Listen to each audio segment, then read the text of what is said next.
Good morning, welcome back. This is Grow Food SA. We're spring 2022. Got a little maintenance in the garden, so I'll take you around and we'll take a look at what's growing. We got some collard greens growing here, and what we've already kind of done is we've removed some of the branches that are usually infested with snails. Aphids will start to grow on them, cabbage loopers, things like that. There's some snails.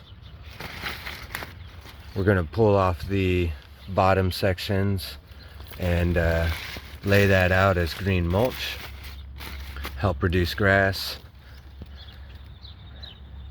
And we're gonna harvest a couple of layers too whenever we're going to be harvesting some of these, especially if we're growing densely like this. Some of the first areas to harvest would be leaves that are bumping up against each other within the collard greens here. And so there's our harvest pile over here, and you can already see that we've kind of opened this area up and harvested some of those things. Usually you want to try to harvest, or you can remove at least 30 to 40% of a plant. So you can remove some of the leaves and then you can take a couple for harvesting. Next we got some broccoli. Some of it is still coming in and some of it we've gathered already, and then it'll make a second round of broccoli where a couple more florets and things like that will come out. And if you happen to miss them, that's no problem. They'll start going to flower. A lot of bees like these flowers, and you can still eat the flowers. These still eat these shoots. You can eat the greens, so it's still usable here. We got a little weed here, and this one is poison hemlock.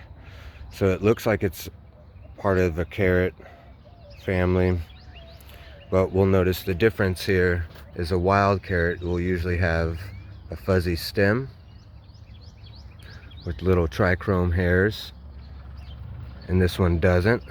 You can tell that it's smooth. It's got a roughness to it, but it doesn't have these fine hairs that you would notice if it was a wild carrot.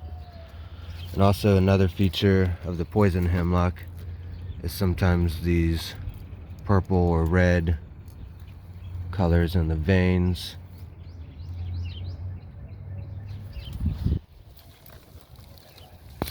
So we know this as a weed, we generally want to reduce that now before it goes to seed.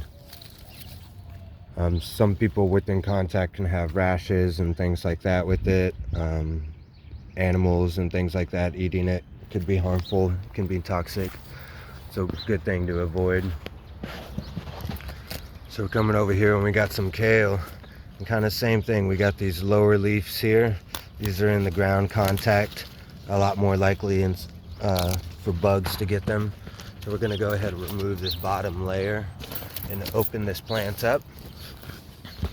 Sometimes this helps the plant actually grow a little bit better.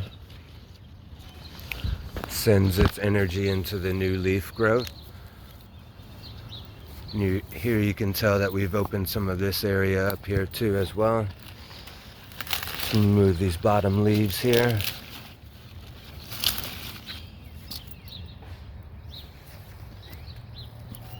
Here we got our friend the wood sorrel that showed up in our bed. We're going to go ahead and keep it here. It's good to throw in with salads.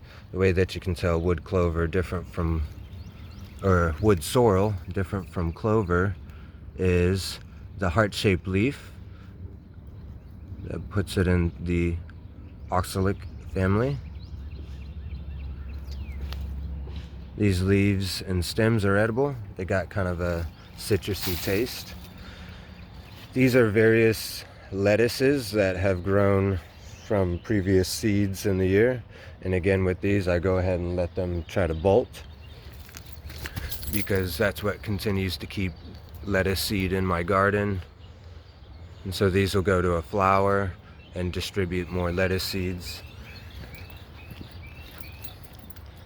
And I constantly will have new plants coming around that I don't usually plant. These are volunteer plants, so we'll use these throughout the season while that time is happening.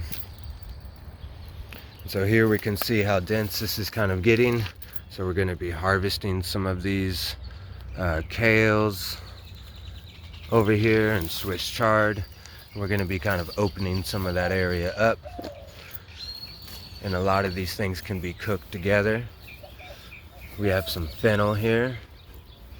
And we're getting ready with long beans. And some tomatoes. These are indeterminate tomatoes.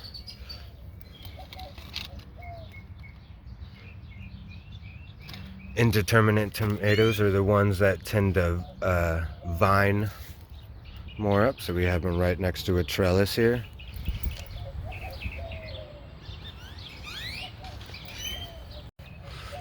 We'll be harvesting some of this yarrow. It's growing in nice and helps kick back some of this grass. And also on this trellis over here we have some blackberries that are coming in the spring here.